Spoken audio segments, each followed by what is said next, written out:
Let's begin our explorations of part 3 of my book, Healing, Wholeness and God Realisation, which is titled The Return to Nature. So far, we've discussed basically the building blocks of life. We've discussed energy, we've discussed frequency, we've discussed working at causal level, we've discussed God, we've discussed oneness, we've discussed nature, we've discussed and explored all of the causes of and the makers of our experience. We've explored the inner workings of reality and all the inner mechanisms we can use to achieve a state of health. All vital and important information, but we need to remember that we are in human bodies. We're on planet Earth in human bodies, which means that there is a physical component to us, though it is made of the same stuff as the energetic parts of us, and in fact it is just a slowed down vibration and expression of who and what we are on higher levels. We must work with the physical part of us in a physical way, and we must take a spiritually inspired approach to our physical nature and our physical self. So this part of the book is very much dealing with what we can do to achieve health physically, not just energetically, but in combination with the energetic causes of health, but what we can actually physically, tangibly do on the ground to achieve states of health. Because we're all so unwell, and even so many of us who believe that we're doing the right things are unwell and we're suffering and struggling. So let's break it down. Let's get right down to the basics. Let's go right through. Let's return ourselves to nature and let's find the causes of cure.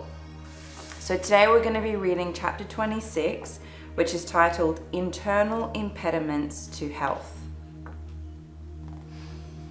I hope you have been paying attention, because throughout our explorations of energetic and causal level healing, I have given away a great many of the secrets which will enable the physical actualization of multidimensional healing.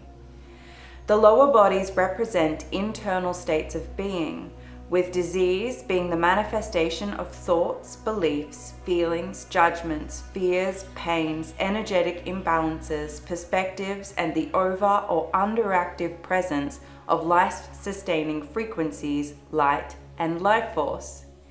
Healing does and must happen internally. Someone who suddenly recovers from a life-threatening illness may attribute their healing to some physical phenomena-based changes they have made. Perhaps a change in diet or increased exercise or a medication they have started taking. But these physical changes are successful in producing health only because they were coupled with and were perhaps motivated by an internal change. A healing in the energy of the solar plexus may have inspired a desire to live. A negative belief about the frailty of the human body may have been replaced by a belief that the body is vital and capable of healing anything. A critical outlook may have been replaced by joyfulness or curiosity. A condition which had its roots in feelings of isolation and loneliness may have motivated and thus been cured by a connection with an old or new friend, or perhaps the adoption of a new pet. Healing occurs internally, but healing always has its physical counterpart.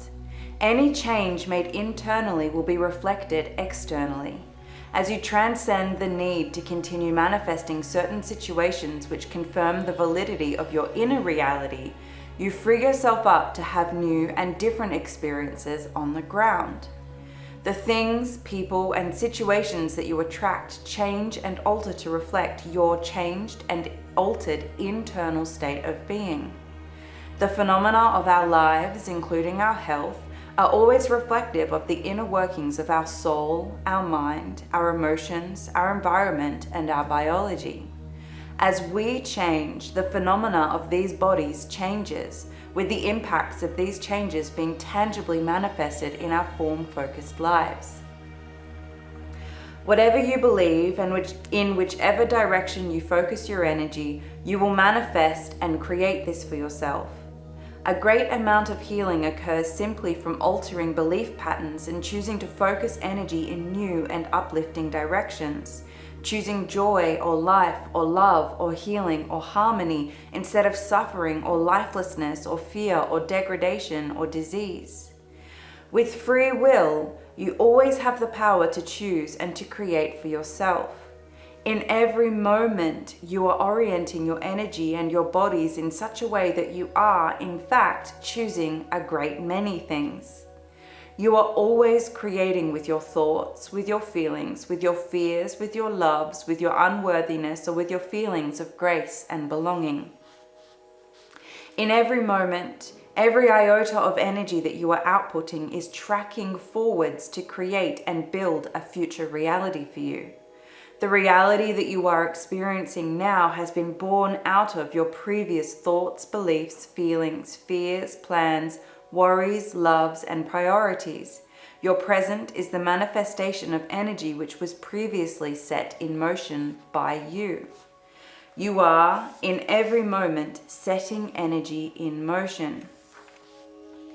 If you fear rejection, you reverberate the frequency of rejection through your bodies and cast this energy outwards, forwards, to create phenomena which confirms this fear. And so, time and again, your fears produce the very thing they most fear. This is how the soul seeks to learn and overcome. This is the benevolence of the universe at play, giving you exactly what you are most earnestly focusing on and, thus, asking for. It does not matter if you deeply fear or if you deeply love something. Positively or negatively charged emotions are equal in intensity and result in a frequency which is powerful enough to create the very thing upon which you are focused. You are the creator of your reality. You possess incredible creative power, but you wield this power haphazardly, perhaps unintentionally, sending confused and conflicting energy out from yourself and into your future where it will inevitably be met by you once again. The hope of the soul and the universe is that when once again you come across the phenomena that these frequencies are setting in motion, you realize your power as the creator of your reality.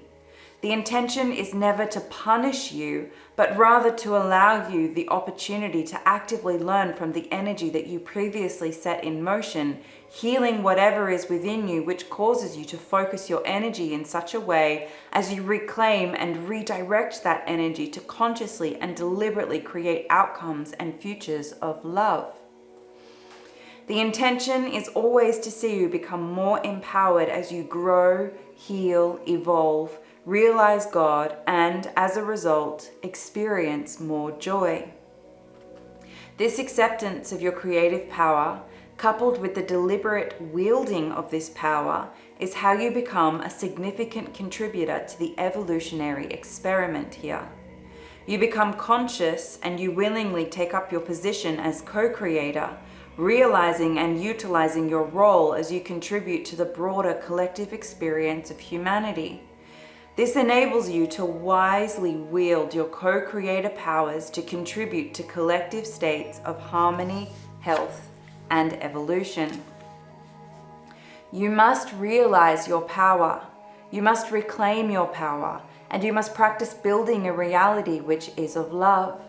Know that for a time you will be met with futures that you cast from your previous positions in time and space. These futures must be met, and you must actively look at what you are trying to teach yourself. What are the beliefs and the fears which can be transcended? What are the new and loving choices that can be made? How can you be altered so that you do not manifest this once again? And gratefully continue to make your new choice. Depending upon how much energy you previously set in motion and upon how intent you were in building your futures, it may take some time for you to meet and harmonize all of the discordant energy that you set in motion before you are freed up to experience the fruits of your new choices you are making now. Be patient. Do not interpret the meeting of these previous fears and beliefs as a bad sign or as an indication that your new intentions are not working. Instead, view these catch-ups as a sign that the process is working. Energy is indeed returning to you to be harmonized so that it can be fed into the new futures you are now creating. This is the fuel for the new choice. You must reclaim, transmute, and transform this fuel into a usable form which will serve you moving forward. When you meet the fruits of your fears, take a deep breath. Accept that the fear was once relevant. Feel your way through, but all the while take care to consciously and deliberately affirm the new choice of love that you are making. Redirect those currents of energy in support of the new goal, the new future you, in partnership with the soul, are setting in motion. Always, in every moment, aim to work at causal level. Aim to work energetically with intention and deep introspection. Aim to energetically explore and create new outcomes and experiences for yourself. Be deliberate and conscious of yourself on as many levels as possible. Do not become hyper-fixated on the phenomena, blaming the phenomena and becoming a victim to the form world. Seek out and recognize your role in creating this moment here and now, and take internal action to alter the phenomena, knowing that as you change, the phenomena changes. As you alter your internal dynamics, your life alters to reflect those changes. Having said that, however, do not underestimate the significance of your physical behaviors and actions. Your behaviors and actions certainly do play a profound and significant role in enabling causal level healing and transformation. Not only are physical behaviors and habits reflective of your inner state, but they can be motivational as they encourage, seed, and affirm new inner states which are being chosen. Sometimes the thing which is most going to enable you to alter your inner reality is physical, tangible change that you make on the ground. If you seek to create outcomes of love, health, wholeness, evolution, and vitality for yourself, then your actions on the ground should reflect and enable these inner choices and orientations. You cannot truly claim to be a warrior of love if you treat your physical body with little regard, refusing to nourish it and tending to it very little. With such poor treatment, how can you expect your body to be able to evolve to its greatest potential? The disregard, judgment, and fear with which you treat your body will ripple through and impact those higher levels of your being. They will orient you in such a way that you can only create outcomes which will force you to confront and overcome these negative qualities. The disregard, judgment, and fear are also reflections of internal states which most certainly are not about love, and which hinder your body's ability to heal itself. To demand health of the body despite your own negative beliefs about the body is to ask the impossible, for although the body possesses innate intelligence and inclination towards health and all the equipment it requires to achieve perfect health, first and foremost, the body serves you. It takes its instructions from you, playing its role in ensuring your evolution. To the body, its own health and vitality is secondary and comes about only when health is for the highest good of the indwelling entity. As the indwelling entity, you must actively seek out and remove any potential hindrances to health, making the relevant internal changes which will allow health to become the ideal outcome for you as well as for your body. The body yearns for health and vitality, but there may be a great many reasons that you choose to create the experience of disease for yourself instead.